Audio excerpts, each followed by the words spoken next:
Salut à toutes et tous. Juste un petit mot, j'ai mis un t-shirt, vous avez vu, hein, pour une fois que je mets une chemise, je mets un t-shirt par-dessus. Ce t-shirt est important, hein, vous avez vu le message, hein, c'est pour libérer Salah Hamouri, hein, qui est retourné en prison, emprisonné par l'État israélien. Donc voilà, nous on exige sa libération immédiate. Hein, il est accusé, en fait c'est complètement grotesque comme histoire, hein, c'est parce qu'il milite, c'est parce qu'il conteste les politiques coloniales d'extrême droite de l'État israélien, c'est pour ça qu'il est emprisonné. Donc on exprime à chaque fois, tout à l'heure Olivier l'a fait dans son intervention, nous on le fait là maintenant à nouveau.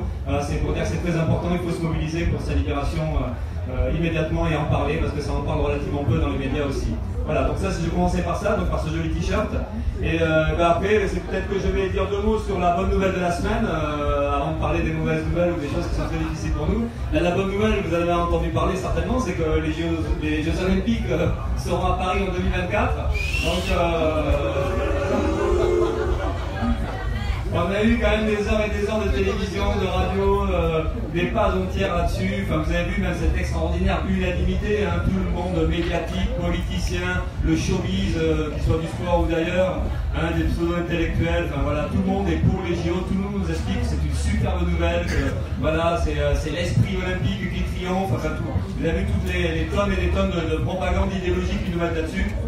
Voilà, donc c'est quand même assez formidable de voir ça. Hein, le truc hyper symbolique, c'était quand même hier après-midi. Hein, on a eu 3 présidents en un, hein, puisque Sarkozy, Hollande et Macron se sont retrouvés ensemble pour fêter cette grande nouvelle. Donc voilà, on voit bien quand même derrière tout ça, toute la machine, hein, à broyer un peu la réflexion, et puis c'est une propagande idéologique, et puis derrière on voit bien aussi tout ce qui symbolise le capitalisme aujourd'hui, hein, une histoire de pognon, une histoire de grosses multinationales, où on sait que finalement c'est toujours les mêmes qui vont y gagner, et certainement pas la population.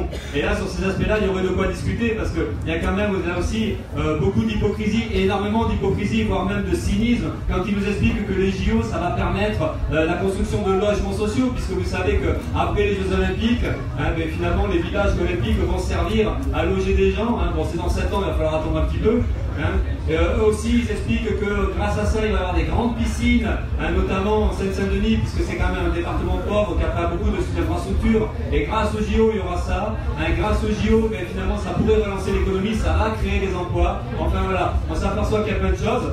Et après, on se dit, mais pourquoi ils font pas ça avant, finalement, les JO? Pourquoi ils font pas des logements sociaux avant? Pourquoi ils construisent pas des structures comme les piscines, les stades, hein, pour l'ensemble de la population, pour les jeunes de partout? Et pourquoi ils attendent les Jeux Olympiques pour faire ce genre de choses-là? Donc c'est là aussi on voit tout le côté escroquerie.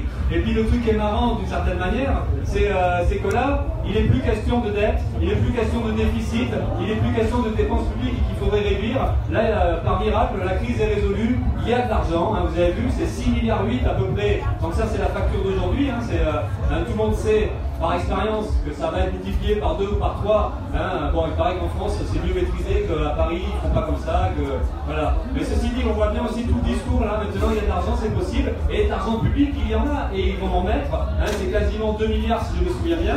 Donc, et là aussi, c'est certainement une enveloppe qui va augmenter au fil des années. Donc, c'est tout le scandale. En fait, pour nous, bah oui, nous, on n'est pas content des JO. Hein, on se fait un petit peu remarquer là-dessus parce qu'un gauchiste, c'est jamais content. Hein, ce sont les rabat-joie de service. Bah, ouais, nous, on le dit, on n'est pas content des JO, on dénonce les JO. Pour nous, c'est un projet inutile et néfaste. Hein, au même titre que Notre-Dame-des-Landes, au même titre que le centre d'enfouissement des déchets nucléaires à Bulle.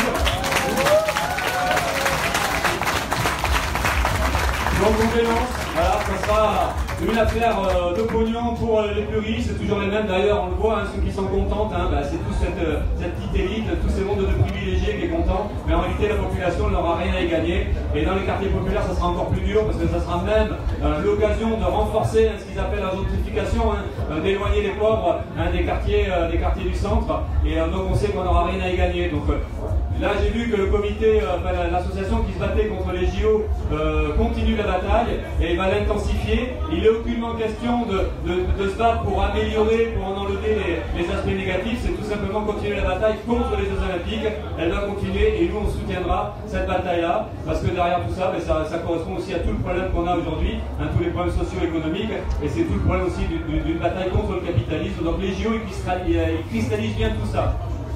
Donc ça, c'était la bonne nouvelle de la semaine. Mais en fait, on nous traite de rabat-joie, mais nous, on a des choses qui nous... on n'est pas content par rapport aux JO, mais on est content par rapport à autre chose.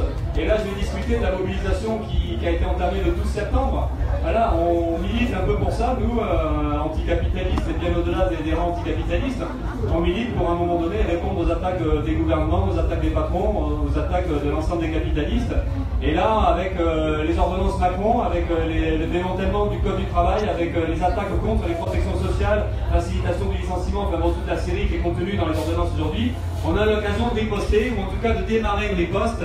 Et avec le 12 septembre, c'est plutôt un rendez-vous réussi. Une belle manif dans plein de villes. Bon, à Bordeaux c'était chouette. Je suppose que dans d'autres villes aussi c'était chouette, c'était comparable.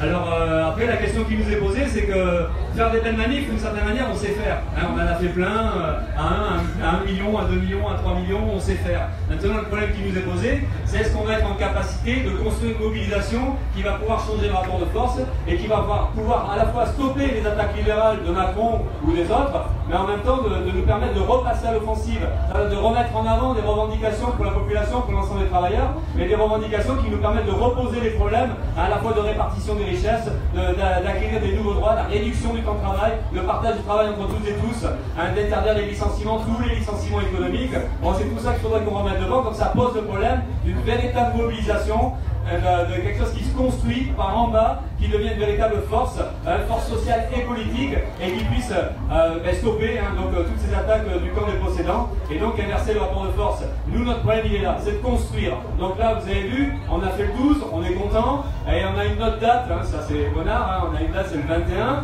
donc on a la suite.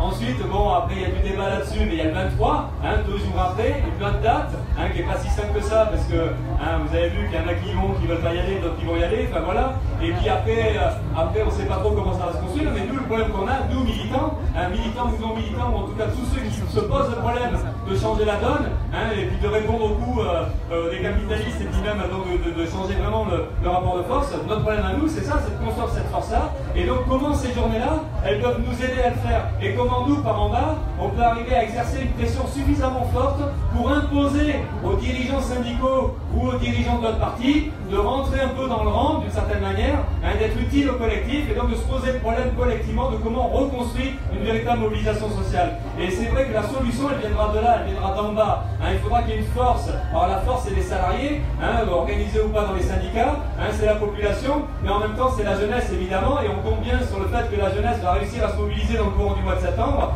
et on a besoin de ça. Et c'est ça qui peut bousculer les habitudes par en haut. Arrêter tous ces petits réflexes boutiquiers ou sectaires, tous ces manœuvres des uns et des autres. Donc il n'y a que cette force par en bas, il n'y a que cet investissement de la population, des jeunes et des moins jeunes, qui pourrait justement permettre d'aider à ce qu'on construise véritablement une mobilisation. Parce que voilà, c'est là où on est aujourd'hui. C'est qu'on a à la fois des raisons de penser qu'on peut faire quelque chose de grandiose, parce que la colère, elle est vraiment là. Il y a un ras-le-bol, il y a un ras-le-bol de Macron, Macron il vient d'arriver, mais tout le monde en a déjà marre. Ras-le-bol de toutes les politiques qu'on a subies depuis longtemps, ras-le-bol du MEDEF, enfin, de tous ces discours qu'on a, parce qu'on a le ras-le-bol des attaques, ras-le-bol des reculs sociaux, des inégalités sociales qui se renforcent, de la précarité, du démantèlement des services publics, mais on a aussi ras-le-bol de cette propagande permanente qui veut nous faire taire, qui veut nous faire baisser la tête, de ce mépris social, de cette arrogance. On le voit avec Macron qui parle de feignant, mais on le voit à tous les niveaux, cette volonté qu'ils ont de nous faire baisser la tête et à un moment donné d'accepter ce qui se passe comme une fatalité, et puis de penser que finalement, et c'est ce qui marche un petit peu quand même, de penser qu'on ne peut rien y faire et qu'on n'est pas assez fort, et c'est là où se développe le sentiment de résignation. Donc il y a ras-le-bol de tout ça, de toute cette propagande, de tous ces gens qui nous expliquent qu'il faut être gentil, qu'il ne faut pas se mettre en colère. Vous avez vu, quand on se met en colère, c'est la répression maintenant, c'est les policiers, c'est la justice. On l'a vu avec Air France, on l'a vu avec Goudière, mais même on a combien de manifestants pendant le mouvement contre la loi travail se sont retrouvés emmerdés par la police ou par la justice, et puis ça ne finit pas. Tous les militants aujourd'hui, l'ensemble du monde social est réprimé. Donc là aussi, on voit à la fois la propagande, mais en même temps des forces qui se mettent en place pour contrer, pour empêcher les résistances, pour empêcher les contestations. Donc on est dans une situation très menaçante, très dangereuse, à la fois de reculs sociaux, donc économiques, mais en même temps donc un régime qui devient de plus en plus autoritaire, et à côté de ça, une sorte de militarisation de la société, parce qu'en plus se rajoute l'état d'urgence, puisque finalement, vous avez vu, le combat contre le terrorisme, ça passera par plus de policiers, plus armés dans la rue. Voilà, ce nombre des victimes aujourd'hui, par exemple, c'est Cédric Guérou, qui aide avec ses amis dans la vallée d'Aroya, qui aide les migrants, et qui aujourd'hui, sans arrêt, ou à Cairo, été mis en garde à vue ce lundi. Voilà, on voit que des gens qui militent pour aider les migrants en solidarité, en exigeant la liberté de circulation, on voit que même ces gens-là, ils sont victimes de la répression, alors qu'à aucun moment il y a un acte de violence, à aucun moment il peut y avoir ne serait-ce qu'une peinture d'une vitrine de banque. Non, mais même là, il y a de la répression, il y a des policiers ou des militaires qui sont là pour empêcher les gens de militer. Donc on voit bien dans quelle situation on se trouve, et c'est là où c'est inquiétant aussi, parce qu'on voit que ça prend, ça marche, et la difficulté que nous on a de relever la tête collectivement, et la difficulté qu'on a nous aussi aujourd'hui de prendre confiance en nous-mêmes, dans nos propres forces, et donc ce sont des hésitations, des tergiversations, et ce dont profitent parfois des directions syndicales, ou y compris des directions politiques à la gauche de gauche, qui manœuvrent un peu pour leur compte, pour des raisons électoralistes. On peut parler de Mélenchon, il n'est pas là aujourd'hui à la fête de Lima, donc on ne va pas se faire, il ne va pas nous répondre aujourd'hui. Mais il y a tout ça à discuter, quoi. Donc là, le problème, c'est pas de régler des comptes, évidemment, avec Mélenchon, avec les directions syndicales, c'est comprendre que ça, c'est des freins à la mobilisation générale, et comment on peut arriver, nous, par en bas, encore une fois, à imposer une force qui permette justement de discuter réellement et d'imposer une construction unitaire, large, d'un mouvement social, pour arriver définitivement à répondre au coup du gouvernement Macron et puis de tout ce qui a été fait jusqu'à présent.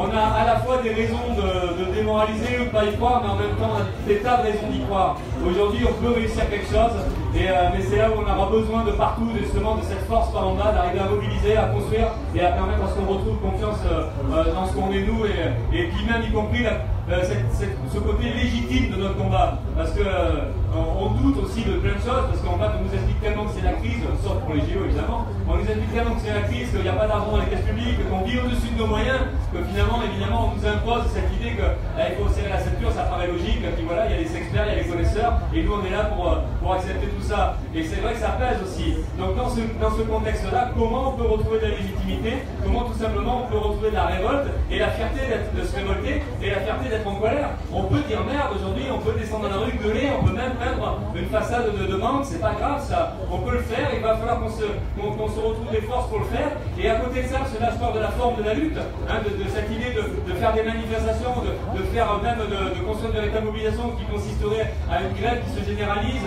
et avec l'idée de bloquer l'économie. Donc c'est aussi, le radicalisme, c'est pas juste gueuler fort, c'est en même temps se trouver les moyens d'être une véritable force politique qui agit dans la société, qui change les choses et qui impose la satisfaction de ce que nous on revendique aujourd'hui. On veut un autre monde, on veut le combat contre les inégalités, on veut l'arrêt du chômage, on veut des services publics, on veut un système de santé qui permette à chacun de se soigner gratuitement. Donc tout ça c'est important, il faut le remettre en avant, mais on sait que ça va ensemble. C'est à la fois des revendications radicales en rupture avec le capitalisme, mais en même temps c'est aussi une force. Il faut qu'on soit fort, et c'est pour ça qu'il faut qu'on construise l'unité, et c'est pour ça qu'il y aura besoin, encore une fois, de secouer un peu tout ce qui se passe en haut, de sortir des routines. Aujourd'hui on n'a pas envie de manifester là, de remanifester la semaine prochaine, de remanifester dans 3 semaines, et dans 5 semaines. On n'a pas envie de revivre, de faire des journées de grève comme ça qui se succèdent, et au bout du compte faire, on n'a pas envie de ça. Donc le point est posé, de quelle stratégie dans la lutte, comment on construit, comment on arrive à élargir, comment on arrive à mettre tout le monde dans la mobilisation. Donc ça c'est un peu le rôle de chacun d'entre nous, des militants, des non-militants,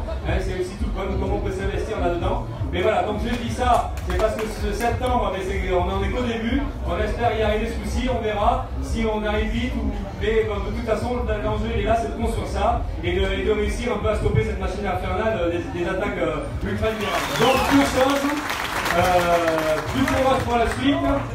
On va construire ensemble, il faut qu'on discute dans nos syndicats, dans nos organisations, de partout où on est, où on n'est pas, de comment il peut y avoir une jonction du mouvement syndicaliste, du mouvement associatif et du mouvement politique à la gauche de gauche, pour arriver à construire ensemble. Donc chacun a un rôle à jouer là-dessus. Et puis le petit truc à la fin, bon ici c'est le NPA, on est dans la fête de Lima, on est content parce qu'on est avec nos camarades, on a envie de le faire ensemble, mais il y a aussi un parti à construire, à notre avis, c'est important de construire un outil politique. Donc n'hésitez pas à entrer en contact avec nous, pour ceux qui ne nous connaissent pas trop, qui nous connaissent un petit peu, à discuter avec nous, puis à construire, y compris les comités NPA, et puis au bout du compte d'agir pour cette idée d'un parti politique qu'il faut pour les exploiter et les opprimer, de construire cet outil politique-là qui nous permet de nous organiser et de nous battre contre le système capitaliste.